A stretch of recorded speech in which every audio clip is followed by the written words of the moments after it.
आज भी कश्मीरी हिंदू पंडितों के ऊपर हमारे दोस्त जेएनयू से पढ़े लिखे बेहतरीन इंसान, अपनी बात को बेबाकी से टेलीविजन पर रखने वाले सुशील पंडित, वो इसमें आने वाले थे लेकिन वो बाहर हैं देश से, इसलिए नहीं आ पाए। मैं एक दूसरे कश्मीरी पंडित हैं ललित अंबरदार, उनसे मैंने रिक्वेस्ट की थी वो आ जाएं, लेकिन उनकी तबीयत बहुत खराब है। सुशील पंडित 2024 के भारत में सुप्रीम कोर्ट में जाकर के एक अर्जी देता है और सिर्फ यह कहता है कि कश्मीरी पंडितों का जिन लोगों ने नरसंहार किया था वो खुले घूम रहे हैं, उनके ऊपर एफआईआर है। माय लॉर्ड, कम से कम कश्मीरी हिंदू जोनोसाइड के बारे में हमारी एक पिटीशन एक्सेप्ट कर लीजिए। 84 करोड़ की भीड़, टैक्स भरने वाली भीड़, तथाकथित शांति में रहने वाली भीड़, उस चीफ जस्टिस ने सुशील पंडित से एक लाइन में कहा कि इट्स टू लेट, अब हमारे पास कोई प्रमाण नहीं है कि इस पे दे, और पिटीशन रिजेक्ट कर देता है। पता नहीं किसी को। लेकिन उसी सुप्रीम कोर्ट का पाखंड बताता हूं, एग्जैक्ट एक हफ्ते बाद एक सुप्रीम कोर्ट में पिटीशन दाखिल हुई और उस पिटीशन में कहा गया कि गांधी के 3 गोलियां नहीं 4 गोलियां लगी थी। सुप्रीम कोर्ट ने पिटीशन एक्सेप्ट कर ली। इसके साक्ष्य थे। इसलिए व्यवस्था, आप मत समझिए हम आइडियल स्टेट में नहीं रह रहे, इट्स ए नॉर्मल स्टेट नहीं है ये। इस देश की व्यवस्था को कुछ लोगों ने सड़कों पे निकल के, कभी इलाहाबाद के अंदर एक ब्राह्मण परिवार की 3 बेटियों का स्लाइस बना के छोड़ के चला जाता है, कभी लखनऊ की सड़क पे कमलेश तिवारी के टुकड़े कर देता है। वो बीच बीच में जिसका अक्सर ये बात करते हैं रत्नू जी, अकस्मात हिंसा की जो बात करते हैं, उन्होंने इन हत्याओं के कारण इस देश की व्यवस्था को डरा दिया है। इसी डर का कारण है कि नुपुर शर्मा पिछले लंबे समय से अंडरग्राउंड रह रही है। उसने कुछ झूठ नहीं बोला, मैं बता रहा हूं, मेरे लिए तो कंपलसरी था पढ़ना, इसलिए मुझे तो पढ़ के आया हूं। 1 कॉमा फुल स्टॉप जेर जबर उस बेटी ने सच नहीं, गलत नहीं बोला। उसको सच बोलने की सजा यह दी गई है कि उसको अंडरग्राउंड कर दिया गया है। लेकिन सरकार यह नहीं बता रही है कि इसे खतरा किससे है।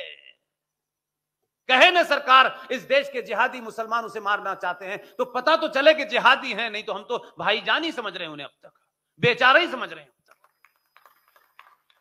कहे ना सरकार किससे है खतरा। लेकिन फिर भी मैं इन हालातों में यह मानता हूं कि जो स्थिति बनी हुई है उसमें सत्ता के शीर्ष के 2 लोगों ने, मैं जब मिलने गया नुपुर शर्मा से अभी कोई महीने 1.5 महीने पहले, वो मिलना चाहती थी, मैं उनसे मिलने गया, इतने सारे सिक्योरिटी के बाद वो अंदर है। मैं सोचता हूं कि एक लड़की जिसने कोई जीवन में गलती नहीं की, ठीक ठाक पढ़ने लिखने वाली लड़की, सुप्रीम कोर्ट में प्रैक्टिस करने वाली लड़की, दिल्ली विश्वविद्यालय की प्रेसिडेंट रहने वाली लड़की, उसने 1 कॉमा फुल स्टॉप गलत नहीं बोला, लेकिन उसको सजा इस बात की नहीं मिल रही है कि उसे अंडरग्राउंड रहना पड़ रहा है। उसे सजा इस बात की मिल रही है कि ये 120 करोड़ समाज भीड़ बन के रह गया है। उसका डर कुछ भी नहीं है कि उसकी बेटी को सच बोलने के कारण उसको अंडरग्राउंड रहना पड़ रहा है, और वो अंडरग्राउंड रहे इसीलिए जोधपुर में हत्या की गई। यह डराया गया कि उसकी तस्वीर भी अगर किसी ने लगाई तो हम उसे मार देंगे। हमने एक दिन के लिए 5 सेकंड के लिए खबर सुनी और अच्छा ओहो अच्छा वो जोधपुर में मार दिया गया, ऐसा हो गया वैसा हो गया। 2 घंटे के अंदर उत्तेजना समाप्त, लोग भूल गए कन्हैया का क्या हुआ। भूल जाते हैं, हमें भूलने की बीमारी के कारण हम यहां बैठे हुए हैं। इसलिए ऐसी कोई बात नहीं है कि जो आपके पास चीजें हैं वो मेरे पास भी हैं, लेकिन आप उधर देखना नहीं चाहते। आपको पता है कि अगर देख लिया तो रात में नींद नहीं आएगी, और नींद नहीं आएगी तो ऐसे चक्कर में क्यों पड़ना है। अपना धंधा पानी करो। कुछ पागल हैं जो बक रहे हैं, बकने दो यार मेरे, कभी होगा तो एहसान करके 10 रुपए दे देंगे, बस ये है आपका। क्या कश्मीर से पहले जेनोसाइड नहीं हुआ? क्या अभी बंगाल में क्या हुआ? इस देश में 500 से ज्यादा कश्मीर बन चुके हैं जहां सरकार की रिट नहीं चलती है।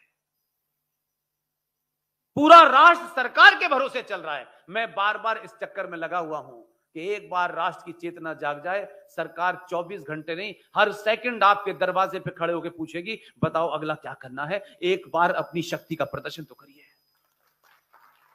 आपको 5 साल में वोट देना होता है, आप अभी तक ये नहीं समझ पाए वोट क्यों देना है, किस लिए देना है, ये समझ में नहीं आता। सबको पता है, सिर्फ आप ही को नहीं पता है, क्योंकि आप महाज्ञानी हैं। वोट देते वक्त भी जाने क्या क्या आपके मन में आता है।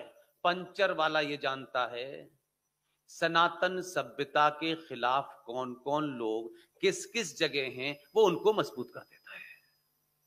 न व्हाट्सएप यूनिवर्सिटी चलाता है, न चिल्लाता है, न संगठन बनाता है, न चिल्ला चिल्ला के भारत माता की जय कहता है। एक कह देता है, उसके बाद चैप्टर समाप्त हो जाता है।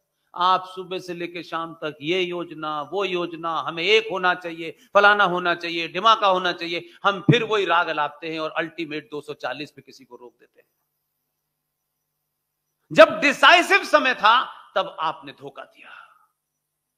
अगर इसी राजस्थान में महाराणा प्रताप का कोई वंशज होता तो खड़े होकर कहता, हमारे वाले बाप को भी इसी तरह धोखा दिया था। हम दुनिया के परपंच कर लेंगे, लेकिन वोट देते वक्त पूरे देश में, मैं कह रहा हूं मेरा किसी पार्टी से कोई सीधा संबंध नहीं, मैं किसी नेता वेता से नहीं मिला। मुझे 20-25 साल पत्रकारिता करने के बाद एक दिन लगा कि अब हो गया, कुछ आजादी से बोलने का चीजें हैं। उस जमाने सब सोशल मीडिया आ गया। मैंने कहा अपनी बात रखेंगे, अगर ये देश सुनेगा तो अच्छी बात है, और नहीं सुनेगा तो जबरदस्ती थोपेंगे नहीं।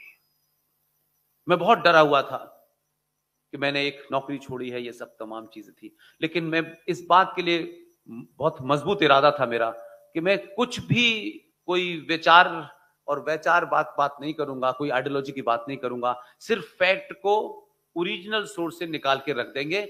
ये देश अगर मानेगा तो बोलेंगे, लेकिन मैं धन्यवाद देता हूं कि इस 15-16 साल में कोई ऐसी सभा नहीं हुई जहां हजारों लोगों ने खड़े होकर के मेरी बात ना सुनी हो। और ये बदलाव अलग अलग जगह अलग अलग तरीके से लोगों ने काम चुना। क्या नीरज अत्री साहब को ठीक ठाक जीवन एक फिजिक्स के रीडर लेक्चरर की हैसियत में अच्छा नहीं लग रहा था? हमारे यहां अगर कल ये हो जाए कि तुमको कल नौकरी मिलेगी, तुम अपने बाप को 4 बार गाली दो, तो उस पर भी कंपटीशन हो जाएगा। लेकिन नीरज अत्री अपनी कंफर्ट जोन को छोड़ के आए, जिहादियों के निशाने पे आए। इन्होंने एक चीज चुनी कि मुझे इन किताबों के अंदर जो फ्रॉड है वो करूंगा, और वो काम अपना ईमानदारी से कर रहे हैं। लेकिन ये समाज को पूछना नहीं चाहिए कि हम सोने का मुकुट 5 किलो सोना, 10 किलो सोना, इतना करोड़ रुपया मंदिर में चढ़ाने जाते हैं। कभी मंदिर के उस पंडित से जाने का कि पंडित जी, ये जो सोने का जो हम मुकुट चढ़ा के दे गए थे, ये कहां रखा है? गणेश जी तो पहन नहीं रहे। तो ये काम तो पंडित जी का था ना, कि हर जो वहां मंदिर में जाता था उससे कहते, सुनो पूजा करो, प्रसाद चढ़ाओ, लेकिन यहां सोना मत चढ़ाना, क्योंकि ये सोना तुम्हारा सरकार ले जाती है, मेरे पास नहीं रहता।